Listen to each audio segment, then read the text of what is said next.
அன்பர்களே வணக்கம். நாம் இன்னைக்கு வீடியோ பதிவில் எதை பற்றின தகவலை பார்க்க போகிறோம் அப்படின்னு பார்த்தீங்கன்னா, அதாவது ஒரு சில நபர்கள் ஏவல் பிரச்சனையினால் ரொம்ப நரக வேதனையில் தவிச்சுக்கிட்டு இருப்பாங்க. சரிங்களா?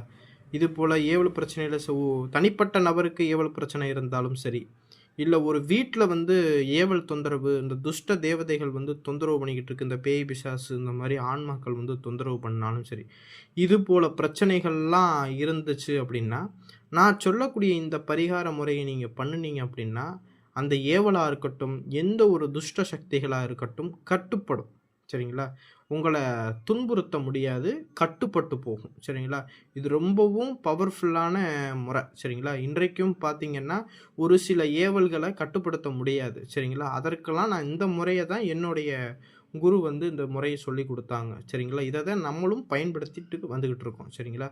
இது ரொம்பவும் பவர்ஃபுல்லான முறை. சரிங்களா? எப்பேர்ப்பட்ட ஏவலையுமே நம்ம கட்டுப்படுத்த முடியும் இந்த முறைய கொண்டு. சரிங்களா? ஏன்னா, இந்த முறைக்கு கட்டுப்படாத ஏவலே கிடையாது. சரிங்களா? இது ரொம்பவும் பவர்ஃபுல்லான முறை. ஒரு சில பேர்கள் கேட்பீங்க, ஏவல்னா என்ன சாமி அப்படின்னு சொல்லிட்டு கேட்பீங்க. நல்லா தெரிஞ்சுக்கங்க. ஏவல் அப்படின்னா, நம்ம ஏவி விடக்கூடிய வேலையை செஞ்சுட்டு வர்றதுக்கு தான் ஏவல் அப்படின்னு சொல்லி சொல்கிறோம். எடுத்துக்காட்டுக்கு பார்த்தீங்கன்னா, ஒரு நபர் உங்களுக்கு பிடிக்கல அப்படின்னா, அவரை நீங்கள் போய் அடிக்கிறதுக்கு உங்களால் அடிக்க முடியல அப்படின்னா, நீங்கள் என்ன செய்றீங்க, ஒரு நபர்கிட்ட ரூ. 10,000 கொடுத்து கூலிப்படை ஆளுகள்கிட்ட ஒரு காசு கொடுத்து, இவரை போய் நீங்கள் அடித்து கொண்டுட்டு வாங்க அப்படின்னு சொல்லி சொல்கிறீங்க. சரிங்களா? அவர் என்ன செய்வார், அவர் வாங்கின காசுக்கு அவர் என்ன செய்வார், அந்த வேலையை அவர் செஞ்சு முடிப்பார்.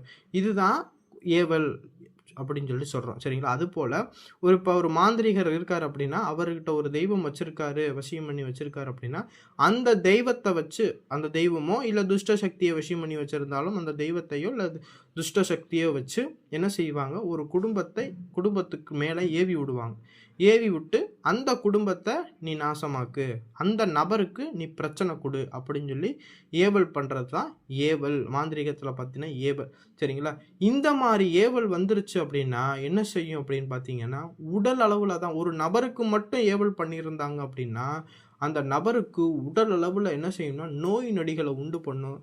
நைட்லாம் தூக்கம் வராது. சரிங்களா? அவங்கலாம் சொல்லுவாங்க, அந்த ஏவல் பிடிச்சவங்கலாம் சொல்லுவாங்க, நைட்லாம் தூங்கி நான் பல வருஷங்கள் ஆச்சு அப்படின்னு சொல்லுவாங்க. தூக்கம் இல்லைன்னா என்ன செய்யும், நம்மளுக்கு உடலில் சக்தி இருக்காது. அடுத்தே பார்த்தீங்கன்னா கண்ணெல்லாம் உள்ளே போயிடும். சரிங்களா? உடல் பலவீனம் அடைஞ்சிரும். சரிங்களா? இது போல் தூக்கம் இல்லைனாவே எல்லா நோயுமே வர ஆரம்பிச்சிடும். சரிங்களா? இது போல் பல பல பிரச்சனைகள் உடல் அளவுலையும் மனதளவுலையுமே பாதிக்கப்படுவாங்க.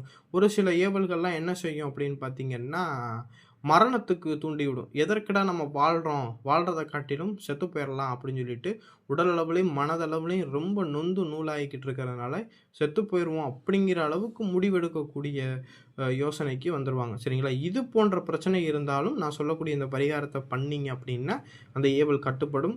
அதே போல் ஒரு சில பேர்கள் குடும்பத்தையே இல்லாமாக்கணும், குடும்பம் நாசமாகணும் அப்படிங்கிறதுக்காக ஒரு சில பேர் அந்த வீட்டில் ஏவலை அனுப்பிவிடுவாங்க.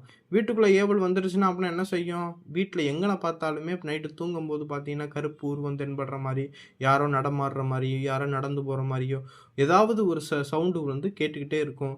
எல்லாரும் பார்த்து பார்த்து பயந்து போகிற மாதிரி, அந்த குடும்பத்தில் ஒரு நல்லதுமே நடக்காது. சரிங்களா? அந்த குடும்பத்தில் பார்த்தீங்கன்னா பிரச்சனை, வெட்டு, குத்து, கலகம் அப்படிங்கிற மாதிரி ஏகப்பட்ட பிரச்சனைகள் இருக்கும். இதை தான் ஏவல் அப்படின்னு சொல்லிட்டு சொல்லுவாங்க. சரியா? இந்த மாதிரி ஏவல் பிரச்சனை ஏதாவது இருந்துச்சு அப்படின்னா நான் சொல்லக்கூடிய இந்த பரிகாரத்தை நீங்கள் ஒரு முறை பண்ணினாலே போதும், உங்களுக்கு நல்ல ஒரு பலன் கிடைக்கும். சரிங்களா? அதாவது என்னன்னு பார்த்தீங்கன்னா, இந்த கொமட்டிக்காய் தெரியும், கிராமப்புறங்களில் கொமட்டிக்காய் நிறைய இடங்களில் இருக்கும். அந்த கொமட்டிக்காய் ஒன்று எடுத்துக்குங்க.